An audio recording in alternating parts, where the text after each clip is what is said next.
कार्यक्रम के पुण्यार्जक हैं स्वर्गीय मंजुलाबेन अरविंद भाई गांधी सुपुत्र, मीतेश भाई एवं परेश भाई पुत्रवधु, पिनल एवं प्रतीक्षा, पौत्रियां साक्षी, आंचल, प्रीशा, आरुषि, समस्त गांधी परिवार निवासी बोरीवली मुंबई, श्रीमती नीना जैन, विनोद जैन, मिलेनियम, समस्त गुरु भक्त परिवार Firozabad, Shrimati Trishala Jain, doctor Monika Jain, doctor Neeraj Jain, Nikhil, Sejal, Paschim Vihar, Delhi, Shrimati Santosh Jain, Shri Vishal Chand Jain, Shrimati Poonam Jain, CMA Pankaj Jain, Amit Jain, राशि जैन, उन्नति जैन, सेक्टर 37, नोएडा। स्वभाव है, उस सुख स्वभाव को नष्ट करने वाला जो कर्म है, उस कर्म को जो कोई भी भव्य आत्मा नष्ट कर देता है वो सुख को प्राप्त कर लेता है।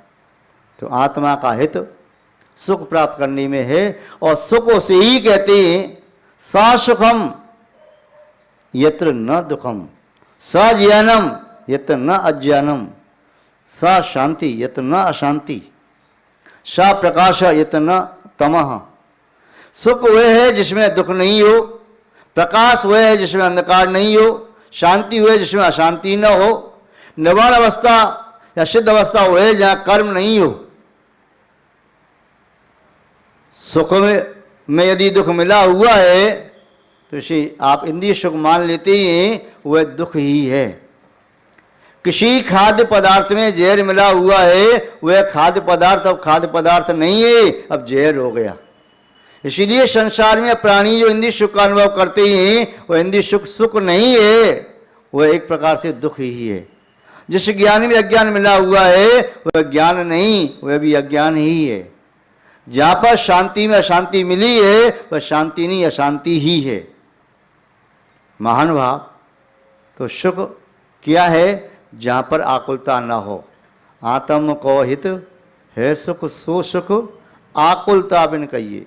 जिसमें आकुलता नहीं हो, जो कभी नष्ट नहीं हो, जो कर्मों के अधीन नहीं हो, जो पर पदार्थों से प्राप्त नहीं होता हो, आत्मा से निष्पन्न होता हो, वही सुख वास्तव में सुख संज्ञा को प्राप्त होता है।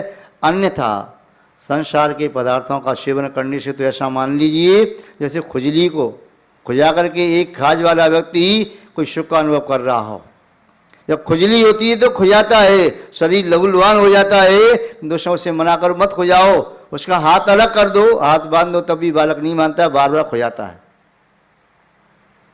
पूछा उससे क्यों खुजा रहा है? इसके बिना खुजाए चैन नहीं पड़ रहा, खुजाने में अच्छा लग रहा है, बाद में कष्ट हो रहा है। ऐसे ही इंद्रियों के द्वारा सेवन किए गए पदार्थ होती है, किंतु वास्तव में सुख प्राप्त नहीं होता। वह कर्म के उदय से आपके मन में तीव्र इच्छा हुई विषयों का सेवन करने की, विषयों का सेवन किया और आपको अपनी धारणा के अनुरूप आपने मान लिया मुझे सुख प्राप्त हो गया। किंतु सुख निराकुल होता है, निरावाद होता है, और वह अनंत होता है, अंतहीन होता है, स्वात्मोपन्न होता है, स्वाधीन होता है, पराधीन नहीं होता, और वह सुख स्वाभाविक है, वैभाविक नहीं है। आकुलता शिव माहिन ताते, वह आकुलता कहाँ पर नहीं है?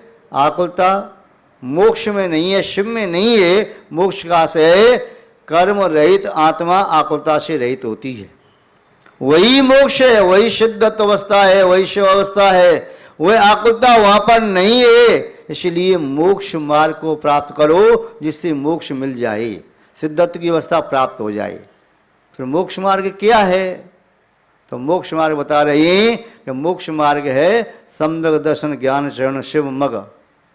सम्यक दर्शन, सम्यक ज्ञान, सम्यक चारित्र, यह शिव मार्ग है, मोक्ष मार्ग है। द्विविध विचारो, वह मार्ग दो प्रकार का है।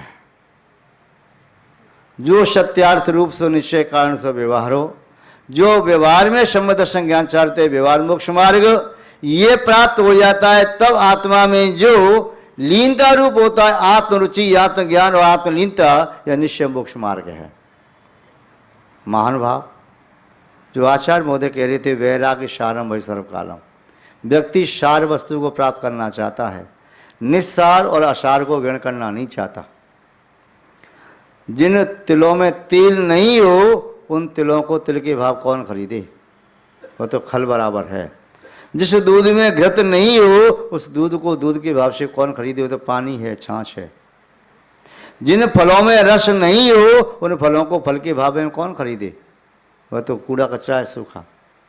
जिन ड्राई फ्रूट्स आदि में मिठास नहीं है, उनका सामर्थ्य शक्ति नहीं है, एनर्जी नहीं है, तो व्यक्ति उसका भक्षण क्यों करेगा? जिस जल में प्यास बुझाने का सामर्थ्य नहीं है, ऐसे पानी को कौन पिएगा? तो सार, जैसे पुष्पों का सार गंध होता है, जैसे फलों का सार मिठास है, दूध का सार घृत है, इसी प्रकार यदि तीन लोक में कोई सार है तो क्या है तीन लोक का सार? वैराग्य। क्या है? वैराग्य। दौलत राम जी ने वैराग्य को नहीं कहा, उन्होंने क्या कहा? उन्होंने वीतरागता कहा। तीन भुवन में सार वीतराग विज्ञानता, शिव स्वरूप शिवकार नमहु त्रयोग समारिके। उन्होंने कहा तीनों भुवनों में, तीनों लोकों में कोई सारभूत अवस्था है तो वीतरागता है। वीतरागता जहां पर पूर्ण होती है वहां पर विज्ञानता, केवल ज्ञान प्राप्त होता है, हितोपदेशता भी रहती है।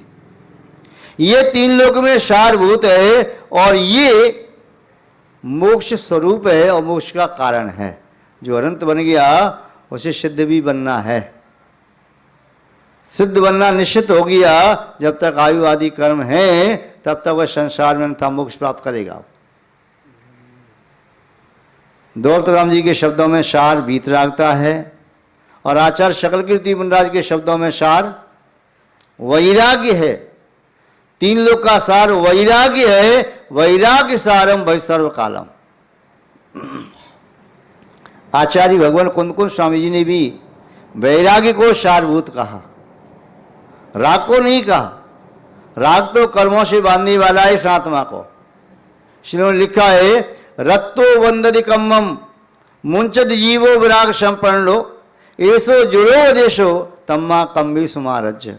रागी जीव कर्मों को बांधता है, जो रागी है वह द्वेषी भी है। राग और द्वेष दोनों साथ साथ चलते हैं। रत्तो वंदति कम्मम, रागी जीव कर्मों को बांधता है। मुंचद जीवो विराग संपन्नो, किंतु वह जीव जो वैराग से संपन्न है, जिसके पास वैराग संपत्ति है, वह कर्मों को छोड़ देता है या कर्मों से मुक्त हो जाता है। ऐसो जुड़ो वदेशो, ये जिनेंद्र भगवान का उपदेश है, हमारा उपदेश नहीं है, जिनेंद्र भगवान का उपदेश है। तम्मा कम्बी सुमारज्य, इसलिए भव जीव कर्मों में राग मत करो। ये राग जीवन में आग लगाने वाली है। राग को आग कहा, यह राग आग दही सदा ताते समामत से ये चिर भजी विषय कसाय अब तो त्याग निज पद वे। ये राग आग की तरह से जला रहा है, द्वेष भी जला रहा है। विषयों का राग, पापों का राग, ये आत्माओं को सुख शांति नहीं देता। इसलिए इस राग को छोड़ करके ही वैराग्य को स्वीकार करो और वैराग प्राप्त करके ही वीतराग दशा प्राप्त हो सकती है। बिना वैराग के वीतरागता नहीं आती और बिना धर्मानुराग के वैराग होता नहीं। वैराग में धर्मानुराग भी होता है। तो सारभूत है वैराग तीनों लोकों में। कोई कहे कि तीनों लोगों का सार क्या है, तो तीनों लोगों का सार है वैराग्य। और जिसकी आत्मा में वैराग्य आ गया, भव तृण भो वृत्तेषु वैराग, संसार शरीर भोगों से व्यक्ति का नाम ही वैराग्य है। महान भाव। पहली बात आचार्य महोदय ने कहा वैराग्य सारभूत है, उसका सेवन करो। सेवन करने का से खाना नहीं, पीना नहीं, श्वास की तरह से उसे ऐसे वैराग को खींचना नहीं। फिर क्या है सेवन? फिर कैसे करें जब मुंह से नहीं खा सकते वैराग्य को, या आंखों से, कानों से, अन्न प्रकार से नहीं पी सकते, जल की तरह पी नहीं सकते, भोजन की तरह खा नहीं सकते, औषधि की तरह सेवन कर नहीं सकते, तो वैराग का सेवन करना कैसे? आप लोग धूप का सेवन करते हो? धूप अग्नि में खिलने वाली धूप नहीं, सनलाइट।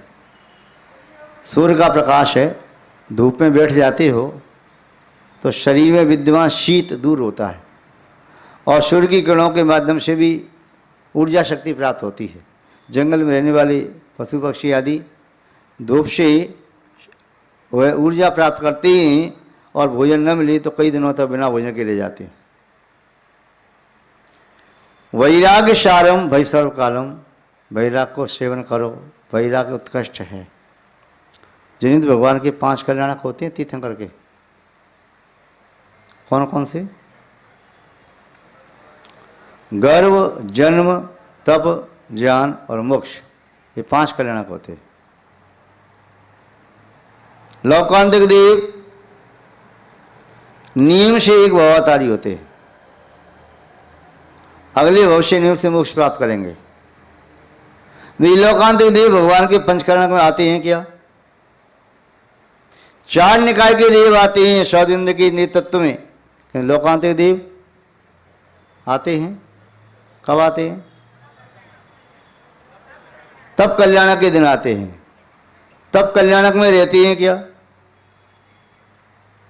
आपने पंचकरणक में देखा होगा, गर्भ कल्याणक में नहीं आते, जन्म कल्याणक में नहीं आते, तब कल्याणक में भी नहीं रहते। तब से पहले जो तीर्थंकर को वैराग्य होता है उसमें वैराग की अनुमोदना करने, संस्तुति करने आते हैं। जैसे भगवान शब्देव को नीलांजना की बत्तू देख के वैराग हो गया तो देवों ने आकर के स्तुति की, वैराग की अनुमोदना की। और जब भगवान वो राजा ऋषभदेव पालकी में विराजमान हुए दीक्षा वन की ओर जा रहे थे, वे उधर रवाना हुए, लोकांदेव स्वर को रवाना हो गए। वे दीक्षा कल्याणक में नहीं रुकते। उनकी दृष्टि में गर्व, जन्म, तप, ज्ञान, मोक्ष, कल्याण से महत्व नहीं रखते। उनके लिए महत्वशाली है वैराग्य। क्या महत्वशाली है? इसलिए किसकी अनुमोदना करनी आती है? और स्तुति नहीं, वैराग्य की अनुमोदना करते, स्तुति करते हैं। और वैराग्य की अनुमोदना करना चाहिए यदि किसी भव्य जीव को संसार शरीर भोगों से विरक्ति होती है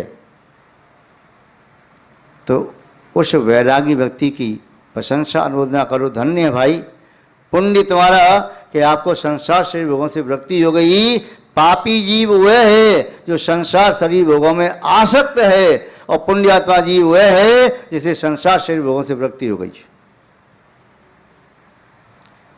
लौकांतिक देव अनुमोदना करके चले जाते हैं, किंतु जो जीव लौकांतिक देव नहीं है वे कल्याणक में भी देव रुकते हैं। वे 500 कल्याणक मनाते हैं। महान भाव, इसलिए यह कहा वैराग्य सारम। तीनों लोकों में यदि कोई सारभूत अवस्था है तो वैराग्य, जिसने वैराग्य को प्राप्त कर लिया वह आत्मा के समग्र वैभव को प्राप्त करने में समर्थ होगा, और जिसने वैराग्य को प्राप्त नहीं किया वह आत्मा के समग्र वैभव को प्राप्त नहीं कर सकता। वैराग्य सारभूत है, समझ में आया? दूसरी बात, निर्गंथ संगम कुरमुक्त बीजम। रे भोले प्राणी, यदि तेरे मन में मुक्ति का बीज प्राप्त करने की अभिलाषा है, यदि तेरे चित्त में संसार शरीर भोगों से विरक्ति हो गई है, चारित्र को संयम को प्राप्त करना चाहता है तो निर्गंथ संगम, निर्गंथ यथाजा दिगंबर साधु की संगति करो तो तुम्हें सम्यक दर्शन ज्ञान चार्थ की प्राप्ति होगी। उनकी सेवा शुश्रूषा वैयावृत्ति आदि करो तो ऐसे पुण्य की प्राप्ति होगी जो पुण्य आपको मोक्ष मार्गी बना देगा। तो वैराग्य सारभूत है तीनों लोकों में। फिर कहा मुक्ति का बीज निर्गंथ साधुओं के चरणों में मिलता है। जो किसान खेती करते ही उन्हें बीज चाहिए, दुकान से बीज खरीद के अच्छा से अच्छा बीज लाता है तो अपने खेत में बो देता है। मुक्ति का बीज कहाँ मिलता है? आपको सब के बीज मिलेंगे। जो जो वृक्ष उत्पन्न होते हैं वे सब बीज आपको मिल जाएंगे, चाहे अनाज है, तिलहन है, फल हैं या सब्जी आदि के वृक्ष हैं, उन सब के बीज मिल जाएंगे। किंतु मुक्ति का बीज कहाँ मिलेगा? मालूम है कहाँ मिलता है मुक्ति का बीज? वो दुकान कहाँ पर है? कहाँ पर है? मुंबई में है, महानगर है, दिल्ली में, चेन्नई, कोलकाता, कहाँ कहाँ है? मुक्ति का बीज जो मिलता है वह दुकान दिगंबर संत की दुकान है। उनके चरणों में, उनकी पद रज में मोक्ष का बीज है। जिस व्यक्ति ने दिगंबर संत की पद रज अपने माथे से नहीं लगाई वह व्यक्ति मोक्ष प्राप्त नहीं कर सकता, और जिस व्यक्ति ने दिगंबर संत की पद रज अपने माथे से श्रद्धा से लगाई है ऐसा व्यक्ति दीर्घ काल तक संसार में रह नहीं सकता, नियम से मोक्ष प्राप्त करेगा। निरंत संगम, निरंत साधुओं की संगति करो। नहीं मिली तो, निरंत साधु नहीं मिले तो क्या करें? सगंत की संगति करें। देखो, आर्य पुरुष, सज्जन पुरुष, कुलीन पुरुष या तो योग वस्तु का चयन करते हैं या योग वस्तु नहीं मिलती है तो अयोग को स्वीकार नहीं करते, चाहे वस्तु के बिना रह जाएं। यदि निरंत साधुओं की संगति नहीं मिली तो सगंत की संगति करके मोक्ष मार्ग नहीं मिलेगा। इसे निरंत शब्द कहा। आगे कहा निरंत साधुओं की संगति मिलेगी कैसे? निरंत साधुओं का सानिध्य मिलेगा कैसे? आचार्य महोदय कह रहे हैं विमुच्च संग कोजनीश मित्र, अपने खोटे मित्रों की संगति छोड़ दो। जो मित्र मंदिर नहीं आते, जो मित्र अवक्ष सेवन करते हैं, गंदे कार्य करते हैं, ऐसे मित्रों की संगति में रहोगे तो वही असर तुम्हारे ऊपर आ जाएगा। उसे छोड़े बिना धर्म की फील्ड में आप नहीं आ सकते। यदि कोयले की खदान है और सामने सूर्य भी हो तो कोयले की खदान में वस्त्र काले ही होंगे। यदि कांच काला है उसमें से आप देखते हैं तो सामने वाला दब भी काला दिखाई देता है। सामने वाली दीवार कैसी है? ये पर्दा कैसा है? सामने सफ़ेद है, एक क्षण में काला हो सकता है, नीला पीला हरा हो सकता है, हो सकता है। कैसे? पेंट करके नहीं, अपनी आंखों पर उसी कलर का चश्मा लगा लीजिए, आपको सामने वाला वैसा ही दिखाई देगा। काला चश्मा लगाओ, काला दिखाई देगा। हरा तो हरा, और नीला है तो नीला, पीला तो पीला, लाल तो लाल। तो यहाँ कहा कि पहले खोटे मित्रों को छोड़ना पड़ेगा। खोटे मित्रों की संगति का असर तो पड़ता ही पड़ता है। कितना भी अपने आप को बचाओ, बच नहीं पाओगे।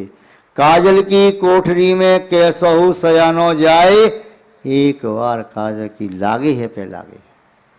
कितना भी सयाना व्यक्ति हो, काजल की कोठरी में जाएगा तो काजल का दाग उसके कपड़ों पर लगेगा। यदि पानी के जलाशय में, कुंड में, नदी में, झील में, तालाब, समुद्र में कूदेगा तो वह पानी से भीगेगा। अग्निकुंड में कूदेगा तो जलेगा। इसलिए खोटी संगति छोड़ दो। जो सप्त रस का सेवन करने वाला ज्वारी है, मद्यपाई है, मांसाहारी है, या मधु सेवन करने वाला, या शिकार खेलने वाला है, परिस्थिति रमण सेवन करने वाला है, ऐसे व्यक्ति की संगति छोड़ दो यदि अपना कल्याण करना चाहते हो तो। महान भाव किसी कवि ने दो पंक्ति लिखी, ज्वारी से रखोगे यदि दोस्ताना, ज्वारी समझेगा तुमको जमाना। ज्वारी से रखोगे अगर दोस्ताना, ज्वारी समझेगा तुमको जमाना।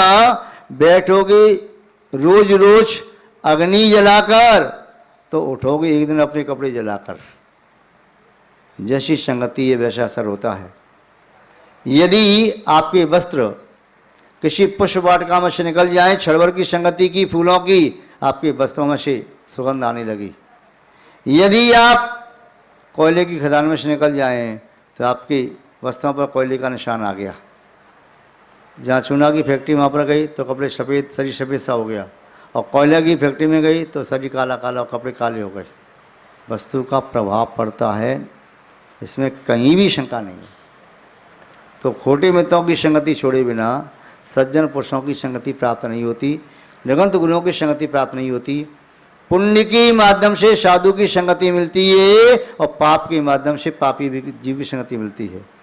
यदि कोई व्यक्ति पुण्यात्मा के पास नहीं पहुंच पा रहा है, पुण्य निमित्त नहीं मिल रहा है, तो समझिए अभी इसका पाप का उदय चल रहा है। और एक व्यक्ति का पुण्य का उदय है तो वह अधिक से अधिक पुण्यात्मा व्यक्ति की संगति में रह पा रहा है। विमुच संज्ञ कुजनेश मित्र, हे भव्य जीव, खोटे मित्रों का साथ छोड़ दो। ऋग्वेद में लिखा है, हे भगवान, मुझे चाहे जीवन में कुछ भी मिले या न मिले, किंतु मुझे एक अहिंसक मित्र की संगति मिले। जो एक अहिंसा व्यक्ति होगा, धर्मात्मा होगा, उसे देख करके मैं भी धर्म को सीख जाऊंगा। और यदि पापी व्यक्ति की संगति मिली तब निस्संदेह मेरी दुर्गति अवश्य ही हो जाएगी। रामायण में चौपाई लिखी है, दुष्ट संग नहीं दे विधाता, या से भलो नरक का वासा। हे भगवान, मुझे दुष्टों की संगति नहीं देना, दुष्टों की संगति में रहकर मैं भी दुष्ट बन जाऊंगा। मुझे अच्छे व्यक्ति की संगति देना, चाहे जीवन में कुछ और मिली या ना मिली।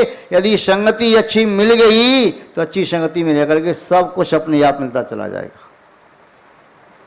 तो यहाँ पर तीसरी बात कही कि खोटे मित्रों का संग छोड़ दो और अच्छे मित्रों का, देव साहब गुरु का शांति प्राप्त करो। और चौथी बात यहाँ कही है, दीवार्चनम तुम कुर्वीत रागे, हे भव्य जीव, यदि तुझे अर्चना करनी है तो बीतरागी देव की पूजा भक्ति स्तुति कर। बीतरागी देव की पूजा भक्ति करने वाला मोक्ष प्राप्त कर सकता है। रागी व्यक्ति की पूजा भक्ति स्तुति करने वाला न तो मोक्ष प्राप्त करता है न मोक्ष मार्ग प्राप्त करता है। जो कुरागी है, स्वयं कुराग में डूबा हुआ है, तो उपासना करने वाला भी कुरागी हो जाएगा। जो विश्व में आखंड डूबा हुआ है, उसकी उपासना करने वाला भी वैसे ही बन जाएगा। महान भाव, आज संक्षेप में आपको इतना बताया कि आप वैराग्य को तीनों लोकों में सारभूत मानना, निबंध साधुओं के चरणों की धूल में मुक्ति का बीज मानना,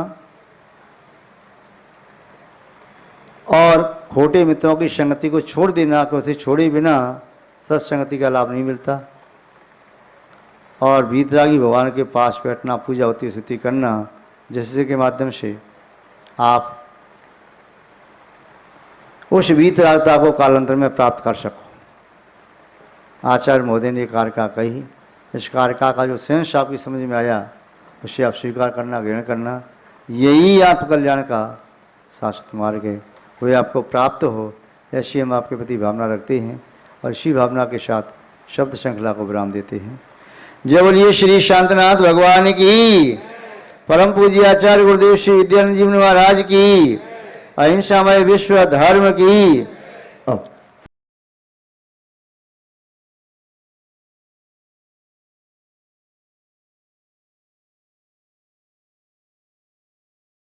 इस कार्यक्रम के पुण्यार्जक थे स्वर्गीय मंजुलाबेन अरविंद भाई गांधी, सुपुत्र मीतेश भाई एवं परेश भाई, पुत्रवधु पिनल एवं प्रतीक्षा, पौत्रियां साक्षी, आंचल, प्रीशा, आरुषि, समस्त गांधी परिवार निवासी बोरीवली, मुंबई, श्रीमती नीना जैन, विनोद जैन, मिलेनियम, समस्त गुरुभक्त परिवार Firozabad, Shrimati Trishala Jain, doctor Monika Jain, doctor Neeraj Jain, Nikhil, Sejal, Paschim Vihar, Delhi, Shrimati Santosh Jain, Shri Vishal Chand Jain, Shrimati Poonam Jain, CMA Pankaj Jain, Amit Jain, राशि जैन, उन्नति जैन, सेक्टर 37, नोएडा।